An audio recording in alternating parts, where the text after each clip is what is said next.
12절입니다. 12절에서 14절까지 보겠습니다. 히브리서 5장 12절에서 14절 말씀까지입니다. 때가 오래되었으므로 너희가 마땅히 선생이 되었을 터인데 너희가 다시 하나님의 말씀의 초보에 대하여 누구에게서 가르침을 받아야 할 처지이니 단단한 음식을 못 먹고 젖이나 먹어야 할 자가 되었도다. 이는 젖을 먹는 자마다 어린아이니 의의 말씀을 경험하지 못한 자요 단단한 음식을 장사한 자의 것이니 그들은 지각을 사용함으로 연달마다 선악을 분별하는 자들이니라. 아멘. 말씀 제목은 신앙의 초보로 돌아간 신자들이라는 말씀입니다. 신앙의 초보로 돌아간 신자들이라는 말씀입니다. 우리가 신앙생활을 하면서 영적으로 성장하면 얼마나 좋겠습니까? 그리고 영적으로 성장함을 통해서 하나님이 주시는 놀라운 영적인 열매들을 마음껏 누리면 참 좋을 텐데 어느 때는 영적으로 참 성장하는 것 같다가 뒤로 물러나는 교인들이 생각보다 많은 것을 봅니다. 히브리서가 쓰여질 때는 예수님이 십자가 못 박혀 돌아가시고 그리고 초대교회가 이제 성령이 오심을 통해서 탄생합니다. 거기로부터 약 30년이 지났을 때에 히브리서가 쓰여졌을 거라고 이제 봅니다. 그런데 여기서 중요한 게 이 말씀의 초보로 돌아간다라는 것이 이게 아주 충격적인 겁니다. 이 시대가 어느 시대죠? 초대교회 시대입니다. 어느 때보다 하나님의 놀라운 역사가 많이 나타났던 시대이고 하나님의 표적과 이적과 기사가 사도를 통해서 나타났던 시대임에도 불구하고 영적으로 그들이 말씀의 초보로 돌아가야만 하는 이제는 단단한 음식을 먹지 못하고 젖이나 먹어야 될 처지로 이렇게 이제 신앙이 뒤로 물러나는 상황이 되었었다는 겁니다. 이것을 통해서 우리는 뭘 할 수 있냐면 영적 성장은 그냥 자동적으로 유지되지 않습니다. 그러니까 신앙이라는 것은 자동적으로 유지되지 않는다는 걸 알 수 있습니다. 우리 생각에 내가 과거에 이렇게 하나님의 놀라운 역사를 경험했고 말씀에 깨달음이 있었고 놀라운 은혜를 받았다 할지라도 그것이 계속 유지되지 않는다는 거예요. 지속적으로 근신하여 깨어 기도해야 되고 하나님의 말씀을 충분히 받아 먹는 일들이 매일매일 오늘의 하루의 양식처럼 받아들일 때 그때 그것이 실제로 영적으로 성장하고 유지가 되는 것이지 가만히 있는 건 되지 않습니다. 그 이유는 두 가지입니다. 하나는 세상 조류가 우리의 신앙을 그대로 내버려두지 않습니다. 그러니까 우리 세상 조류의 뼈를 뜯어내가는 거예요. 그러니까 우리는 그 한강의 그 조류 있지 않습니까? 조류라보다는 물이 흐르잖아요. 그러니까 어떤 착각을 하냐면 한강에 흐르는 물이 싹 내려가는 같이 보이는 거예요. 그러니까 장마철에 막 그렇게 내려갈 때 빼놓고. 근데 그거는 좀 착각인 게요. 한강은 워낙 강이 크기 때문에 강폭이 굉장히 커요. 이런 강이 별로 없습니다. 그러니까 뭐 황하강이라든지 멸콩강이라든지 그런 데 빼놓고 사실상 이렇게까지 큰 강은 그렇게 많지 않아요. 라인강 정도? 이제 유럽 가면 템즈강이나 영국이 그 외에는 이렇게 크지 않아요. 그러니까 사람들이 착각하는 게 그냥 거기에 내가 수영으로 갈 수 있을까 생각하지만 쭉 밀려갑니다. 마찬가지예요. 우리가 세상 강에 거슬러 올라가야 되는 크리스찬들이 신앙의 동력이 딱 끊어져요. 거기에 딱 끊어지면 무슨 일이에요? 엔진이 꺼지면 어떻게 돼요? 같이 떠들어가는 거예요. 그러니까 이게 당연한 겁니다. 신앙 조류가 우리의 신앙 성장을 뭡니까? 막습니다. 당연히. 또 하나는, 두 번째는 우리의 죄의 본성 때문에 그렇습니다. 인간은 기본적으로 죄의 본성을 갖고 있습니다. 여러분 참 재밌지 않습니까? 대부분이 우리의 본성을 따라가는 습관들은 건강에 참 좋지 않아요. 대부분. 그러니까 밥을 많이 먹어서요. 뭐 졸려요. 눕고 싶어요. 그러니까 의사 선생님들이 가장 안 좋다 하잖아요. 자칫하면 그게 그 역류성 식도염이 되기도 하고 소화불량을 하기도 하는, 그리고 또 살을 찌게 하고 아주 안 좋게 한다잖아요. 근데 인간은 기본적으로 자기 본성 가운데 그렇게 있는 게 좋아요. 다시 말하면 영적으로 게으르고 나태하고 안일하니 이런 것들이 보편적으로 인간의 본성과 맞아요. 타락한 이후의 인간의 본성과. 그렇기 때문에 인간은 기본적으로 자기갱신이 계속적으로 일어나지 않으면 신앙은 급격하게 부패됩니다. 그러니까 종교개혁 시대에 그 엄청난 하나님의 역사가 있었어도 불과 100년도 안에 한 50년만 딱 지났어도 한 세대 지나니까 죽거라지. 청교도 운동이 나면서 청교도에 어마어마한 존 오웬이라는 대단한 하나님의 사람들이 그렇게 놀라운 역사가 나타났어도 금방 꺼져버립니다. 그 이유는 뭐냐면 지속적으로 깨어있고 지속적으로 주님을 찾고 말씀에 노출되는 일들이 계속적으로 일어나지 않으면 기본적으로 신자는 그 세상이 주는 것을 쉽게 그렇게 따라가는 게 있어요. 그 영적으로 계속적으로 뒤로 밀려나는 겁니다. 그래서 한 가지 이제 착각하지 말아야 되는 게 신앙 연륜과 신앙 성숙은 절대로 비례하지 않습니다. 내가 어릴 때부터 교회를 다녔고 수십 년 동안 다녔고 그렇게 다녔다 할지라도 자기가 아무리 교회 생활을 오래 했다 할지라도 영적 성숙은 별개의 문제입니다. 그래서 성경에서 계속 근신을 깨어 기도하라고 주님 말씀하시고 깨어있으라 그러시죠. 진리의 말씀에 계속 좀 노출되라고 하는 이유 중에 하나가 뭐냐면 아무리 오랫동안 하나님을 믿는다고 그렇게 한다 할지라도 그것이 우리의 신앙 성숙을 혹은 신앙 성장을 보장해 주지 않습니다. 다시 말하면 반복적으로 교회로 왔다 갔다 한다고 해서 그렇게 예배 드리고 헌금하고 봉사하고 또 절기 따라서 절기 행사, 교회 행사 따라서 그렇게 신앙생활을 한다고 해서 그 사람의 신앙이 성장하지 않는다. 왜 그럴까요? 그는 하나님과의 관계가 문제가 있는 상태에서 아무리 해봤자 그것은 의미 없어요. 하나님과 친밀한 교제, 하나님 말고 사랑하는 신앙의 본질이 분명하게 세워진 상태에서 하나님께 행해주는 수많은 의식들이 되어져야 거기서 영적 성장이 있는 것이지 혹은 영적 성숙이 있는 것이지 그냥 왔다 갔다 하면서 교회만 하고 물론 또 열심히 기도한다고 해서 또 영적으로 성장하냐 그것도 아닌 거예요. 왜 그러냐면 그 기도가 어떤 기도냐는 거예요.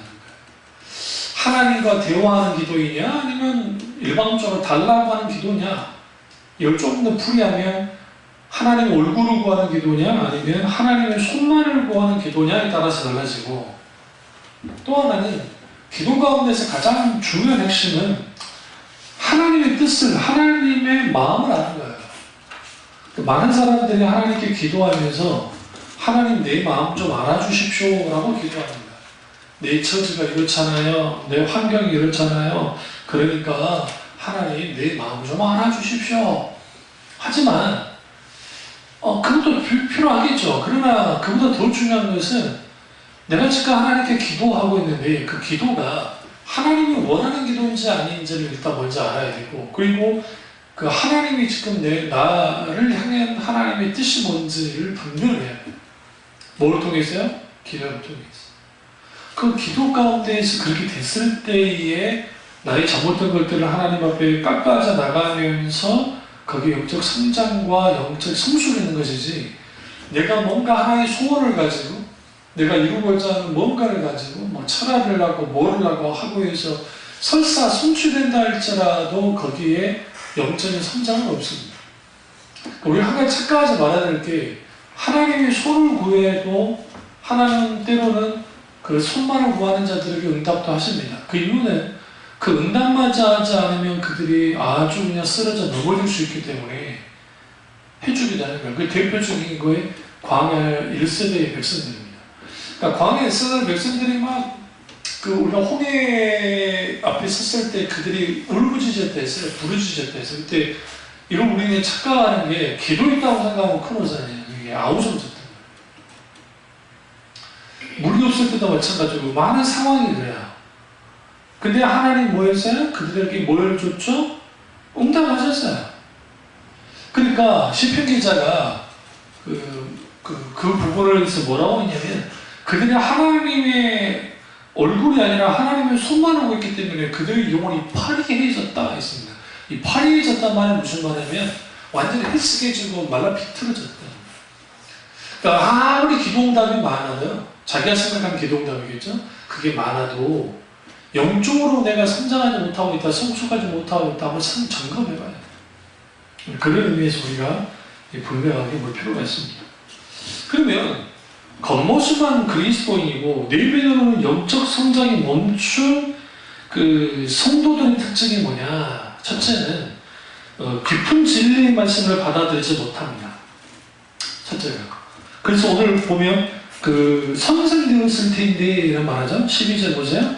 때가 오래되었으므로 내가 마땅히 선상이 되었을 텐데, 이 선상이 된다는 게 뭡니까? 가르치는 위치에 서는 거 아니겠습니까? 누군가 영적인 지도를 할 수 있는 위치까지 서는 건데, 그들이 겉으로는 선생 된 거예요. 그런데 뭐 하는 거예요? 너희가 다시 말씀의 초보에 대하여 가르침을 받아야 할 정도가 되어버렸다라는 겁니다. 이게 뭐냐?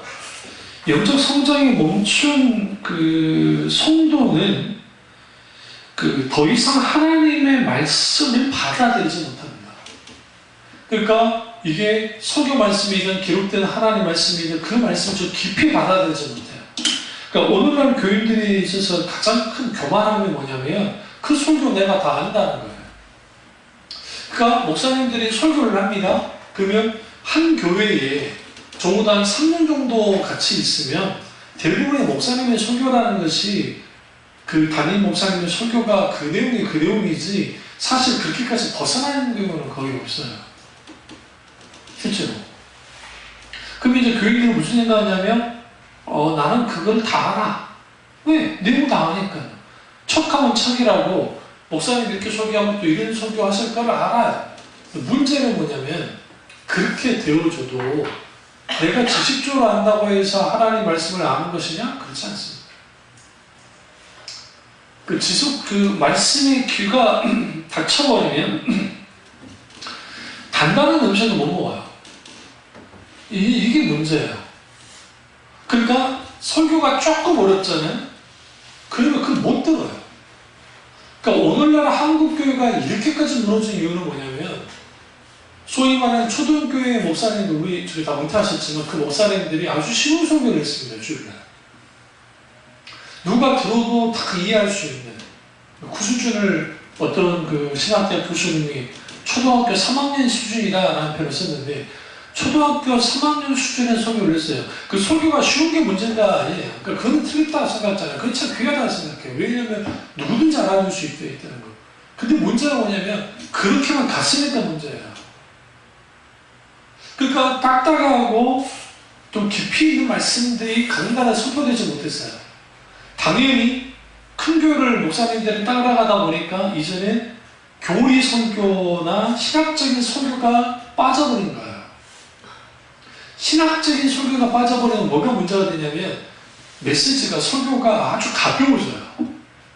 그러니까 그러다 보면 일종의 뭐가 되어지냐면 일종의 만담이 되는 거예요. 만담.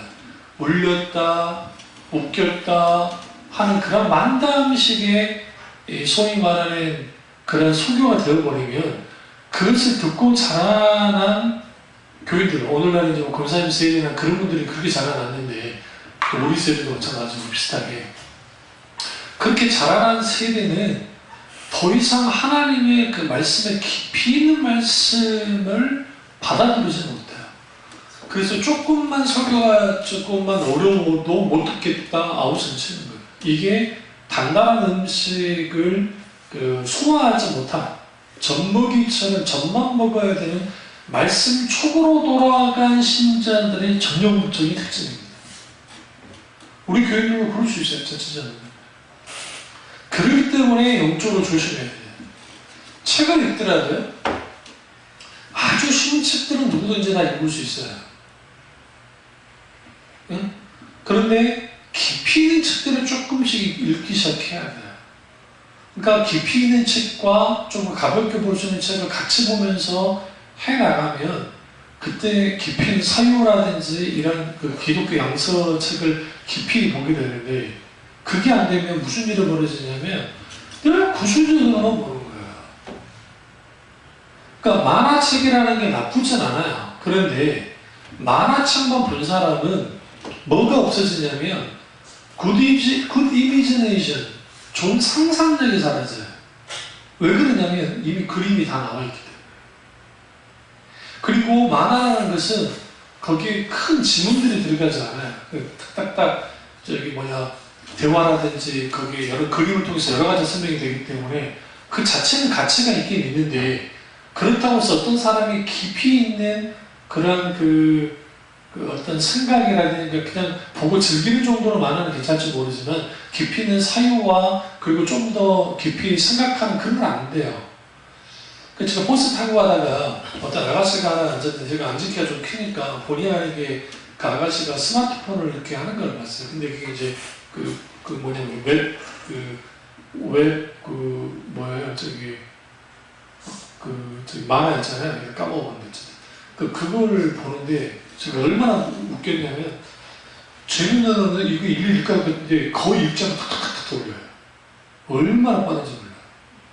그러니까 거기에 막 지문이 있고 막 그 대사가 있는데도 탁탁탁탁탁탁 얼마나 빠른지 몰라요. 제가 그걸 보면서 아 요즘 젊은 친구들이 그렇게 하는구나. 그러니까 하나님의 말씀에 깊이 있는 말씀에 귀 기울이지 못한 세대가 나오는 게 이제 돼요. 근데 어른들은 안 그러느냐? 어른들을 그렇게 만들어놨어요. 우리 성도 목사님들이. 오늘날도 또 우리 세대에 나랑 동시대의 목사님도 그렇게 많이 만들어놨고 그러다 보니까 설교는 한없이 쉬워지고 그 설교의 깊이도 한없이 낮아지고 거기는 신학이 사라지고 교리가 사라져버린 그런 설교 말씀을 듣다 보니까 당연히 말씀이 축으로 돌아갈 수밖에 없어요. 왜? 진리의 말씀을 깊이 받아들이지 못하기 때문이었어요.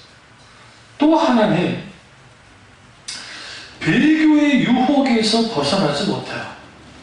그러니까 말씀 초보로 가는 사람들의 특징들이. 그러니까 왜 이제 이렇게 되냐면 이들이 영적으로 분별력이 사라져 있기 때문에 영적으로 분별력이 사라진 사람들의 특징들은 이게 유혹인지 아닌지를 몰라요. 분별을 못해요.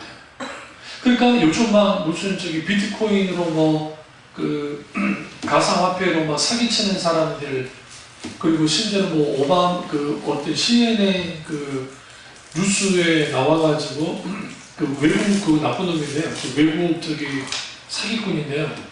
그걸 합성을 시켜가지고 마치 자기가 한 것처럼 하면서 우리나라 투자자들한테 해서 돈을 어마어마하게 이제 사기를 쳤단 말이에요. 그냥 이 세상에 지하철 타다 보시면 지하철에 월 300, 500 보장 해라고 좀 있어요. 그런 게. 또 심지어는 열차, 짐 열차를, 지금은 좀 요즘 안 보이던데, 4층가, 5층가, 6층가를 단돈 5천만 원만 있으면 6채를 돌릴 수 있다, 원룸을. 투자하시라. 막 그런 게 있어요. 그럼 생각해보세요. 진짜 그게 그 정도 돈을 벌 것 같으면 꼭 당사자가 할 것이지. 상식적으로 딱 생각해봤을 때. 근데 사람들이요, 욕심에 탁 이끌면 모든 게 눈에 가려지니까 근데 허악한 거예요. 요즘 잘 안 오지만 어쩌다 지금 땅 사라고 막 전화부터 있거든요. 여러분, 아주 좋은 땅이 있으니까 사라고 기가 얇은 사람들은 거기에 확 넘어가는 거예요. 그러니까 그럼 왜 그렇게 되느냐? 그 유혹에, 그러니까 배교에 가까운 유혹에 탁 다다랐을 때에 그 영적 분별이 안 되는 거예요. 그러니까 교회에 당을 짓는다 할 때에, 예배당을 짓는다 할 때에, 한참 한국교회 교회 건축 붐이 났을 때, 다 그렇진 않았지만, 그래도 편법이 참 많이 생각보다 많았습니다. 그 편법을 통해서 그런 일들이 일어난 거예요. 이걸 통해서 무슨 일이 벌어졌느냐? 교회들을 짓게 됐어요. 우리가 하나님께 영광이라 할지 모르지만 실제로 그렇지 않습니다. 많이 넘어갔습니다. 교회들이. 이단으로도 많이 넘어가고. 그럼 왜 이런 일들이 우리 가운데 자꾸만 일어나는 것이냐? 그것은 영적인 초보 상태로 돌아가니까. 그러니까 한번 하나님의 은혜를 좀 맛봤던 사람이 뭔가 영적으로 성장하려고 했던 사람들이 다시 바닥으로 내려가잖아요. 이런 사람들이 다시 올라가기 쉽지 않아요. 그래서 이 부분을 김관정 목사님이 영적으로 들이댔을 때에는 굳이 표현하면 이걸 다시 영적으로 이걸 회복시키는데 과장으로 말하면 10배 정도 힘들고 조금 말하면 2~3배 정도 힘들다는 거예요. 차라리 아예 영적으로 바닥 상태에 있던 사람이 은혜 받아서 탁 올라가는 건 쉽지만 아예 한번 경험했다가 떨어진 사람들은 그게 쉽지가 않습니다. 오늘날 한국교회 전반적인 사람들이에요. 그래서 대부분의 신앙사를 어떻게 하냐면 과거에 자기 영적 추억을 가지고 신앙사람들이 많아요. 내가 과거에 이런 하나님 역사가 있었고 과거에 이런 하나님의 기름 부음이 있었고 그러나 오늘날은 그런 게 없는 거예요. 영적인 어린아이가 되는 거죠. 이런 사람이 목사가이고 이런 사람이 권사이고 장로이고 안수집사였을 때 이게 심각해집니다. 왜?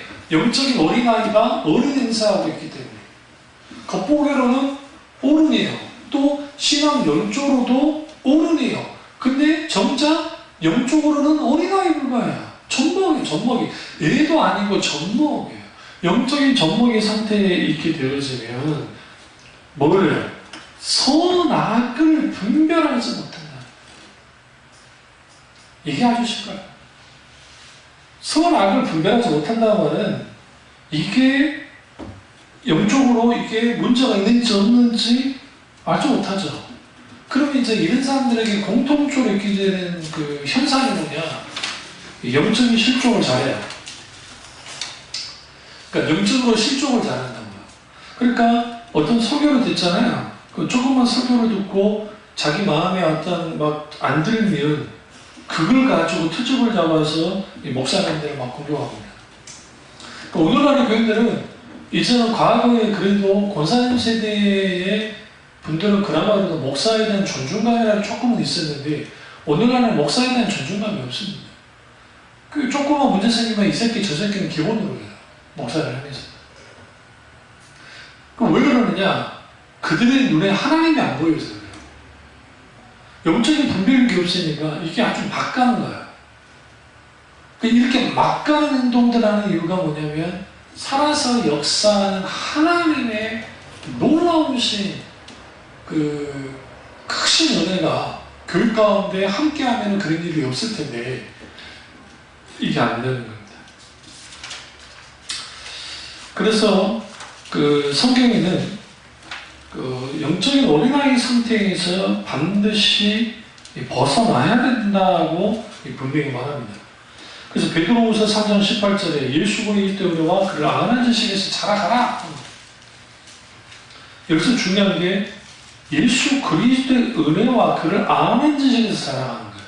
하나님의 은혜가 우리 가운데 크게 영향을 끼칠 때 그 영향을 끼치는 그 은혜 가운데에서 자라나야 돼요. 그러니까 우리는 어릴 때에도 늘 하나님의 은혜를 받아야 돼요. 근데 한국교회가 이 은혜 받는다는 게 어떻게 왜곡이 되어졌냐면 기분 좋아지는 것, 즐거워지는 것, 뭔가 위로받는 것, 그게 은혜 받았다 생각합니다. 그러니까 모든 설교 패턴이 그리고 예배의 순서가 사람들이 감동받을 수 있는 뭘 만들었냐면 그런 프로그램을 다 배치를 해가지고 아주 그렇게 합니다. 그러니까 우리 교회가 이렇게 작은 교회는 그렇게 하지 못하지만 큰 교회는 영상과 조명과 음악과 이 모든 것을 다 동원하고 프로그램도 동원하고 그 다음에 이쪽 자원이 많기 때문에 사람들을 해서 그렇게 하는 거예요. 그게 가장 쉬운 게 뭐냐면 간증이라는 겁니다. 사람을 나오게 해서 간증을 시켜줍니다. 근데 뭐 한국 사람은 아주 이중적인 게 간증해 주십시오 하면 처음에는 고사해요. 내가 나 같은 사람 어떻게 간증합니까? 근데 그 간증을 시켜주면 생각보다 좋아요. 왜 그러냐면 그 사람이 간증을 한 순간 일단 목사님과 교회의 내 신앙이 인정받았다고 생각해요. 첫 번째. 그 두 번째는 뭐냐면 내 위치가 이제는 교인들에게 딱 봤을 때 이 간증할 정도의 사람이 된 거예요. 이게 간증이 아주 위험성입니다. 그러니까 간증을 함부로 하는 게 아니에요. 근데 왜 그러면 우리나라의 유명한 네로라는 큰 교회들을 간증시키는 게 굉장히 많아요. 왜 그렇게 하느냐? 그렇게 함을 통해서 다른 교인들이 그걸 보고 그 신앙을 이제 배워나가라라는 좋은 의미가 있습니다.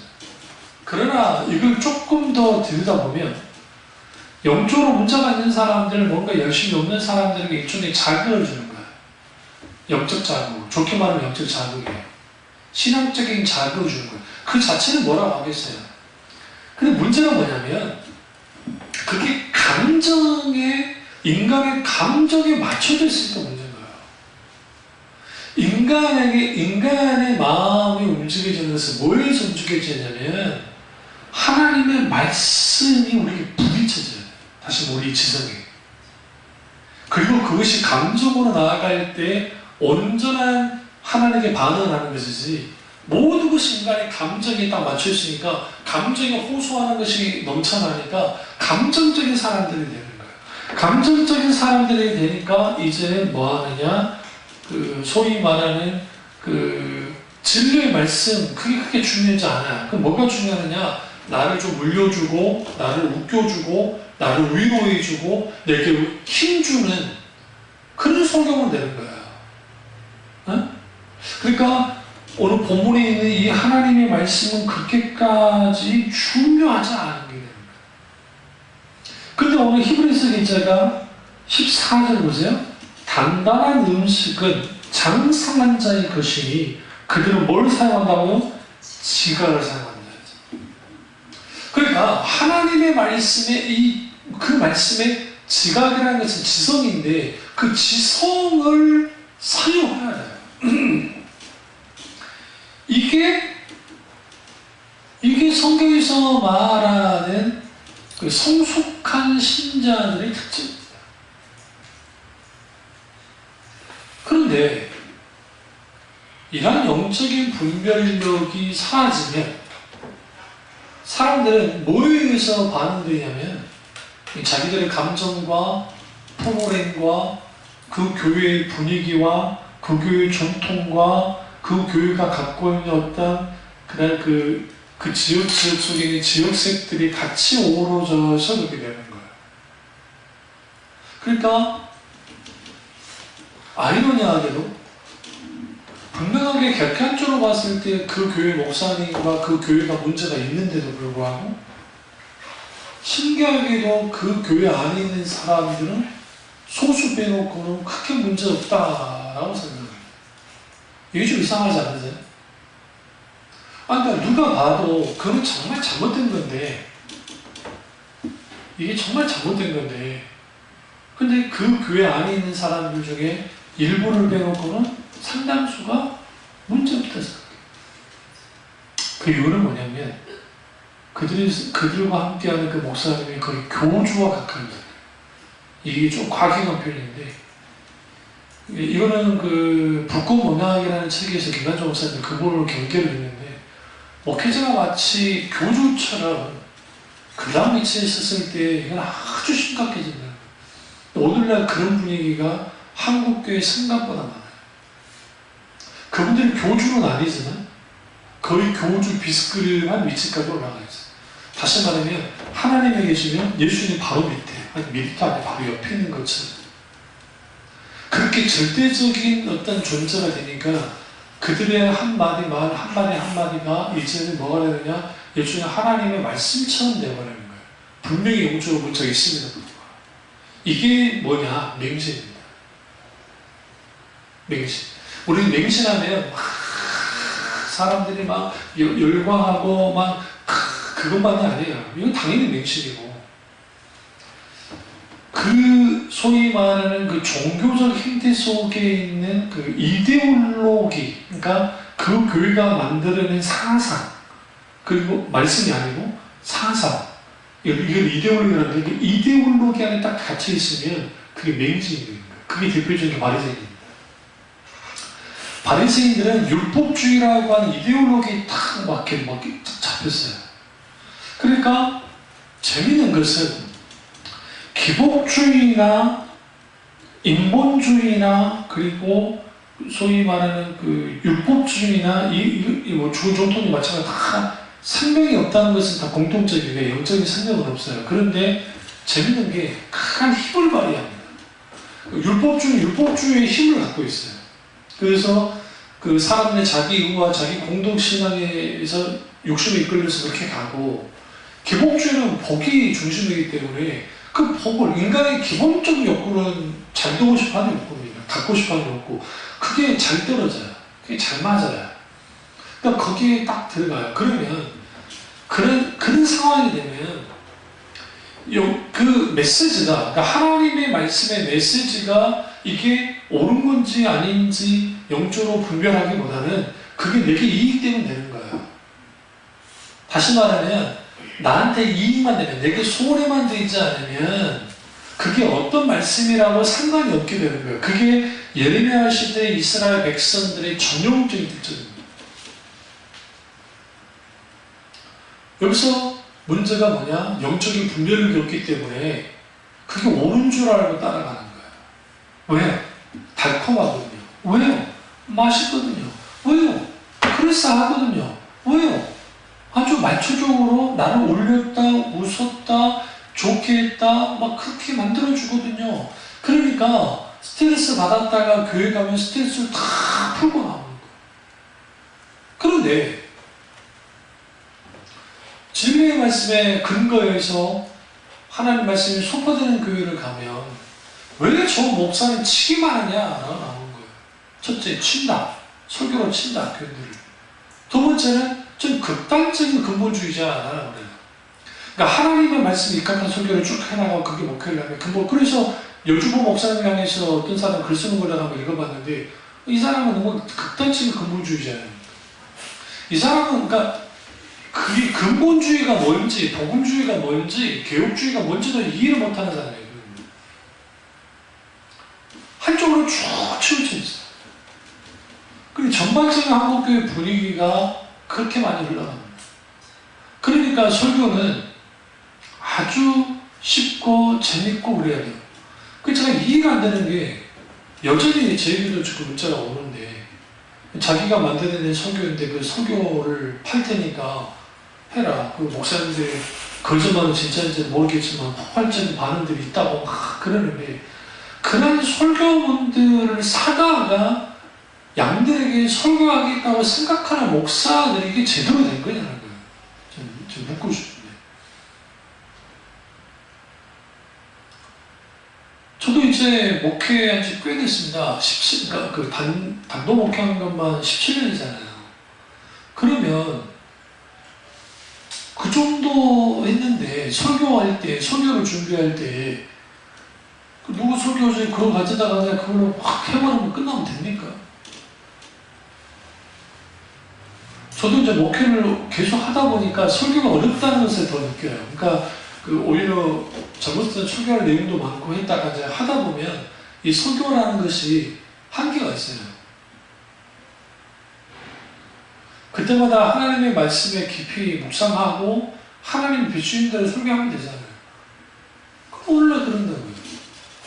그러다 보니까 교인들이 이제 뭐 하느냐, 이거죠. 13절을 보시면, 의의 말씀을 경험하지 못한 자요. 이게 참 가슴 아픈 말씀이고, 하나님의 말씀을 경험하지 못한, 어떤 말씀? 의의 말씀을 경험, 옳은 진리의 말씀을 경험하지 못하기라는 거예요. 이렇게 되어지니까 무슨 일이 벌어지느냐? 하나님의 말씀의 맛을 몰라요. 하나님의 말씀의 맛을 모르니까 이게 진짜 살아적사는 말씀인지 아닌지를 분별이 안 돼요. 그러니까 이만이라든지 안상옥이라든지 정경선이라든지 이단들이 와서 쭈루루 와가지고, 이추석이든 김기록이든 누구든 간에 와가지고 막 박옥수든 막 하면 그게 진리, 말씀이지 아닌지 분별을 못하는 거예요. 이 말도 안 돼. 그러니까 왜 그런 일들이 벌어지느냐, 그들 속에서. 왜 말씀을 경험한 적이 없어요. 그러니까 경험한 적이 없으니까 그게 진짜 성경 말씀에서의 진리의 말씀인지 아닌지가 분별이 안 돼요.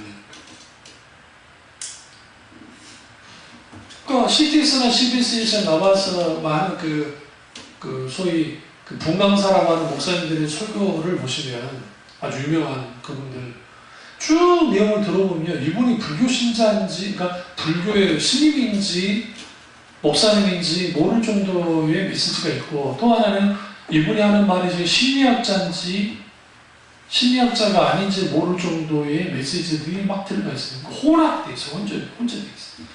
거기 언어는 하나님, 교회 그걸 다 사용을 하지만 사실 그래서 그 목사님의 설교와 카톨릭 지금 유명한 신부 하나 있는데 그 신부님의 강좌, 그분이 심리학자니까 그거 똑같아요. 다를 거 없어요. 크게 대상이 다르고 사용하는 용어가 다르고 그 사람이 목사다는 것과 그 사람이 신부다. 그리고 또 하나는 그 스님이 계시는데 그 스님도 누구나 말하지는 않겠습니다만 우리 연인들로 가서 그분 믿어서 막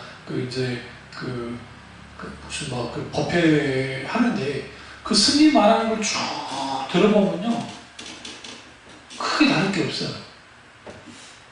다시 말하면 종교적으로, 그러니까 오늘날의 기독교가 현세적인 기독교가 되어버리니까 모든 내용들이 실리적이고 실용적이고 현세적인 데 맞춰 있어요. 그러니까 영원한 하나님의 나라에 대한 관심이 크게 없어요. 재미에 대한 관심이 별로 없고. 그 내용이 계속 강단에 선포되죠. 카톨릭 사제도 똑같아요. 그렇게 하고 있어요. 그럼 불교라고 다를까요? 당연히 스님도 그렇게 해요. 오늘 우리의 인생에서 문제가 어떻게 해결하고. 근데 불교는 당연히 그럴 수밖에 없는 게, 불교는 이 세계의 삶 속에서 이 고뇌와 갖고 이런 것을 어떻게, 이 모든 것을 내가 이제 자기 도야의 장으로 만들어서 내가 어떻게 해탈할까? 그러니까 당연히 그건 현실적일 수밖에 없어요. 근데 그게 용어만 다를 뿐이지 거의 비슷하게 오고 있다는 거예요. 그 뭐가 사라져 있냐면 강단에서 진리의 말씀이 딱딱한 음식과 같은 그 말씀이 사라져 버리니까 이제 별 차이 없어집니다. 실제로. 그러니까 굳이 설교를 드려야 될 이유가 없어요. 그리고 오늘날의 교인들은 설교에 의해서 움직여지지 않아요.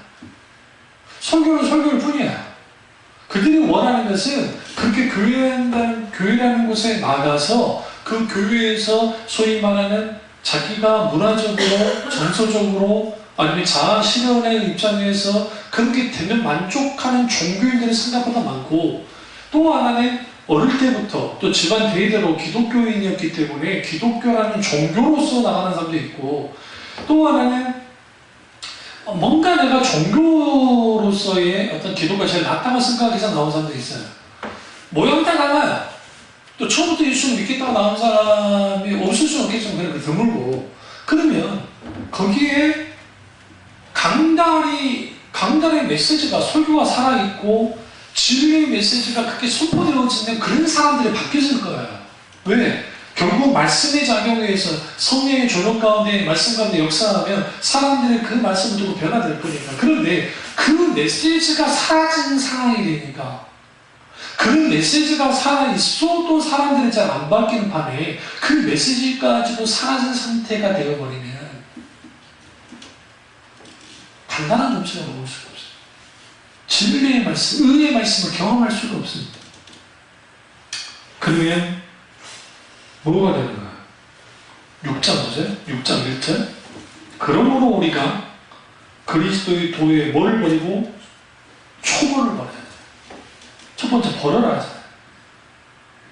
그러니까 그리스도의 도 할 때 이 도는 말씀이에요. 말씀의 초보를 버려야 된다 말은 무슨 말이냐면, 젖먹이는 계속 젖을 먹는 게 당연하잖아요. 그건 잘못된 게 아니죠. 그런데 이젠 젖먹이 상태에 있으면 안 되는 사람들이 그렇게 그 상태에 있는 거예요. 그러니까 당연히 이런 사람들을 그 도의 초보를 버려야 돼요. 도의 초보를 버린다는 말은 무슨 말이냐면 세상적인 메시지, 그럴듯한 어떤 감정적인 메시지 이런 것들 다 끌어내야 돼요. 뭐부터 해야 되느냐? 말씀을 듣는 훈련부터 해야 돼요. 말씀을 듣는 훈련. 귀 기울이는 훈련을 해야 돼요. 두 번째는 뭐냐? 죽은 행실을 회개해야 돼요. 우리가 반드시 이러한 그 영적인 젖먹이 상태 같은 이러한 상태로부터 벗어나는 것은, 말씀의 초보로부터 이렇게 벗어나는 것은, 신앙의 초보로부터 되돌아가는 상태에서 벗어나는 것은 결국 다른 방법이 하나도 없어요. 나를 지탱해줬던 말씀의 초보를 이제는 버려야 돼. 이게 지탱한 것도 아니지. 그리고 또 하나는 죽은 행실을 회개하는 거예요. 이게 굉장히 중요합니다. 여기서 죽은 행실이란 말은 무슨 말이냐면, 내가 지금 이 말씀을 지켜야 된다고 하는 그런 생각조차도 안 하는 거예요. 오늘날의 영적으로 폐배 행실을 가져요. 왜 그러냐면, 영적으로 어린아이들은, 영적인 젖먹이들은 말씀대로 살아간다는 것은 불가능하다고 생각해요. 그리고 그것이 교인들만 그런 것이 아니라 많은 목사님들과 그런 데에 동조를 하는 이유가 사람은 정말 안 바뀌더라. 그리고 어떻게 말씀대로 살아갈 수 있느냐, 이 복잡 다양한 세상에서. 그게 팽배해요. 그러다 보니까 사람의 행실은, 그러니까 행함은 사실 말씀에 대한 반응으로부터 나와요. 그러니까 말씀에 대한 반응으로부터 나오는데, 일단 말씀에 대한 반응을 못하고, 그러니까 당연히 행실은 죽을 수밖에 없어요. 아주 그냥 아예 행동도 못해요. 이런 사람들에게 반드시 뭐 해야 되느냐? 회개해야 돼요. 회개하라는 거예요. 그리고 세 번째는, 이게 아주 참 가슴 아픈 말씀이 나온다면, 하나님께 대한 신앙과 세례들과 안수와 죽은 자의 부활과 영원한 심판에 관한 교훈의 털을 뭐하지 말고 다시 닦지 말고, 이거예요. 다시 닦는다는 말은 무슨 말일까요? 모든 것이 병들어버리고 모든 것이 무너져버린 거예요. 그러니까 여러분, 이 시대의 가장 큰 문제는 내가 신앙생활을 하지만 내가 영적으로 문제 있다는 것을 알지 못하는 것도 불행이고, 또 내가 이런 영적으로 뭔가 문제가 있다고 하는 것은 알지만 여기로부터 벗어나지 못하는 것도 이게 불행함이고, 또 하나는 뭐냐면 내가 이 모든 것을 영적으로 뭔가를 하게 됐는데 남아있는 게 하나가 없는 거예요. 딱 보니까 아무것도 없는 거예요. 그냥 껍데기들만, 신앙의 이름이라는 껍데기들만 있는 거예요. 그러니까 이걸 다시 닦아야 돼요. 다시 쌓아야 돼요. 그러니까 그런 일들이 없게 하라는 거예요. 다시 말하면 히브리서 기자의 강조는 뭐냐면, 신앙이 뒤로 물러나 말씀의 초보로 돌아가는 것이 얼마나 위험한지를 지금 말하고 가르치거든요, 우리에게. 그렇기 때문에 형제들아, 뭡니까? 영적으로 우리가 성장되어져 있는 그리스도인들은 절대로 신앙이 뒤로 물러나면 안 된다는 거예요. 그래서 히브리서가 뭐랍니까? 하나님은 뭐한 자를, 신앙이 뒤로 물러나는 자를 기뻐하지 않는다 했던 거예요. 믿음이 뒤로 밀려나는 거예요.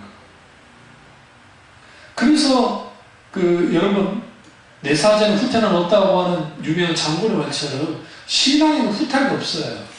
이 말은 지금 뭐냐? 히브리서가 우리는 절대로 후퇴하면 안 된다는 거야. 우리는 전진해야 된다. 그러니까 절대로 우리는 뭐하냐? 영적인 젖먹이 상태로 돌아가서도 안 되고, 우리는 절대로 다시 닦는 그런 상태로 가서는 안 된다. 우리는 지속적으로 영적으로 성장하고 영적으로 성숙해야 된다라는 것을 굉장히 강조하는 겁니다. 강조해. 그래서 뭐라고 말합니까? 완전한 대로 나아갈지니라. 이 완전한 나아갈 때는 하나님을 생각합니다. 하나님 그분에게 나아가야 돼요. 우리의 신앙의 온전함으로 나아가야 돼요. 그래야 우리는 뭐하냐? 우리가 다시 신앙이 초보로 돌아가지 않습니다.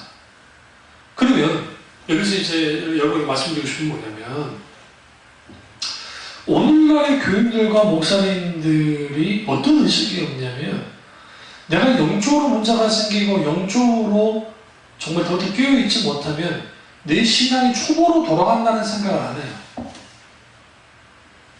저는 그 생각을 하지 않아요. 내가 과거의 것들이 다 쌓아져 있기 때문에 결코 그럴 수 없다고 생각해요. 이게 뭐냐면 공동신앙이에요. 늘 말씀드립니다. 어제는 어제의 신앙이 필요하고, 오늘은 오늘의 신앙이 필요하고, 내일은 내일의 신앙이 필요해요. 결국은 신앙은 오늘의 신앙이 중요해요. 왜? 오늘이 모아져서 어제가 되고, 오늘의 개수가 앞으로 나아가면 내일이 되는 것처럼 오늘의 신앙이 중요해요. 오늘 믿음이 없으면 믿음이 없는 거예요. 아니, 과거에는 믿음이 있었을지 모르지만 오늘의 믿음이 없으면 믿음이 없는 거예요. 이게 아주 심각한 겁니다. 그래서 기독교는 절대로 게으를 수가 없어요. 나태할 수 없어요. 안일할 수 없어요. 왜? 기독교에는 정말 근면 성실할 수밖에 없는 게 우리의 신앙이 그래요. 불교는 자기가 과거에 쌓아놓은 공덕을 가지고 살아갈 수 있어요. 그들 교리에 하면. 그리고 카톨릭도 그들의 공동 신앙에서 살아갈 수 있어요. 그러나 기독교는 성경에서 말하는 신앙은 그렇게 살아갈 수가 없어요. 왜? 오늘의 믿음은 오늘의 믿음으로 살아가기 때문에. 그럼 언제 주님이 어떻게 그걸 가르친 겁니까? 광야에 이스라엘 백성에게 만나를 내리실 때에 그걸 통해서 알 수 있어요. 결국은 안식일날 빼놓고 그들은 매일의 양식을 구해만 했어요. 새벽에 나아가서 그 만나를 가져다 드리지 못하면 그 하루는 쫄쫄 굶어야 되는 게 하나님의 법칙이고 하나님의 뜻이에요. 마찬가지로 영적으로 오늘 하루하루 하나님의 원한 은혜 가운데 살아가야 우리의 신앙이 유지되고 영적으로 성장하는 것이지, 어느 하루의 신앙이 무너진 상태에서 내가 이제 늘 모든 것을 과거에 내가 이런 놀라운 업적과 이런 게 있었기 때문에 마음껏 살아갈 수 있어? 그건 내 생각인 거예요. 아니, 그러면 과거에 하나님의 놀라운 역사가 필요 없는 것이야. 그건 아니에요. 그건 영적인 기념비로서 세우고, 오늘의 신앙에 뭐라는 거야? 계속적으로 교훈을 삼고, 그 과거에 역사했던 하나님, 오늘에 내게 역사하는 하나님으로서 신앙 고백하면서 그렇게 살아가는 거예요. 그걸 하나님이 원하는 거죠. 그래서 하나님, 구약의 하나님이 너희는 나의 표를 영영히 기억하라 그러잖아요. 여기서 기억한다는 게 현재 진행이에요. 매일매일, 매 순간순간 기억하라는 거예요. 그러니까 우리가 과거에 하나님이 역사하는 일이죠. 시간은 과거이긴 하지만 그때 역사했던 하나님을 매일매일 기억하면서 감사하고 영광드리고, 또 오늘의 문제를 만났을 때 그 하나님과 함께 이겨나갈 때에 그 승리가 있죠. 여기서 좀 재밌는 표현이 뭐가 있냐면요. 여기서 본문에서 14절 다시 돌아가시면 5장 14절 보시면, 단단한 음식은 장성한 자의 것이니 그들은 지각을 사용함으로 뭘 받아요? 연단을 받는다는 표현을 써요. 이게 아주 독특하지 않습니까? 여기서 연단이라는 표현을 이렇게 이해하시면 돼요. 훈련을 받는다고 생각하시면 돼요. 말씀의 훈련이 필요해요. 듣는 훈련이 필요해요. 단단한 음식을 먹는 훈련이 필요하단 말입니다. 그 말씀을 듣고 또 듣기 시작할 때에 뭐가 생기죠? 분별력이 생겨요. 영적인 분별력. 뭐가 옳은 것이고 뭐가 잘못된 건지를 알기 시작해요. 그러면 분별력이라는 게 옳고 그름만 파악하는 게 아니에요. 이거는 가장 기본적인 것이고, 분별력에 있어서 가장 중요한 게 뭐냐면 하나님의 뜻이에요. 하나님의 뜻을 아는 거예요. 하나님의 본심을 아는 거예요. 하나님의 마음을 아는 거예요. 그래서 영적인 분별력이 너무 중요한 거예요. 왜냐하면 하나님의 일관된 하나님의 뜻이 있거든요. 근데 그 뜻이 기계적으로만 다가오는 게 아니라 어제의 나를 향했던 하나님의 뜻과 오늘의 나를 향했던 뜻이 또 다를 수도 있잖아요. 여기서 뜻이 다르다는 것은 여러 가지 상황 속에서 하나님 뜻은 한결같이 선하시니까 오르시니까 변함은 없지만, 그러면 그것을 분별하고 연단되어지고 분별함을 통해서 나아가면 뭐로부터 이기기 시작하냐면 세상 그 소위 말하는 유혹과 시험과 환난, 히브리서 이때는 환난을 많이, 그러니까 고난을 많이 당했으니까 고난과 어떤 여러 문제로부터 이기기 시작하는 거예요. 그러니까 뒤로 밀려나지 않고 거세게 뭐예요? 물살을 거세게 거스리면서 물고기처럼 올라가는 거예요.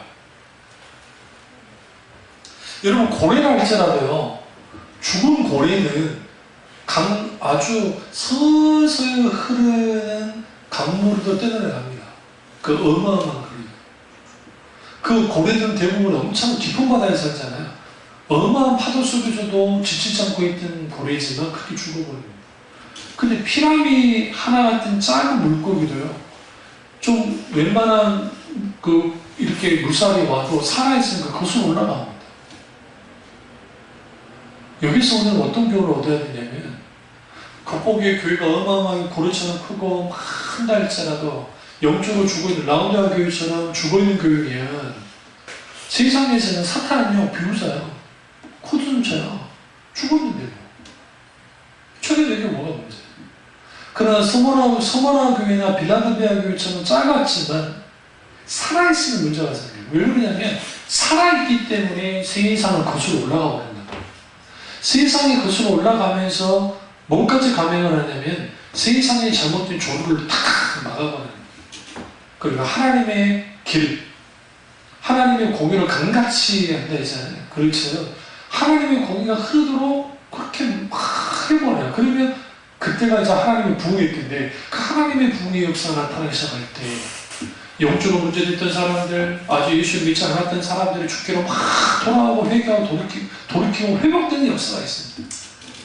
그처럼 우리가 절대로 말씀의 초보로, 신앙의 초보로 돌아가지 않고 영적으로 성장하는, 성숙하는 저와 여러분 되시기를 주님의 이름으로 축원합니다. 기도하겠습니다. 기도하실 때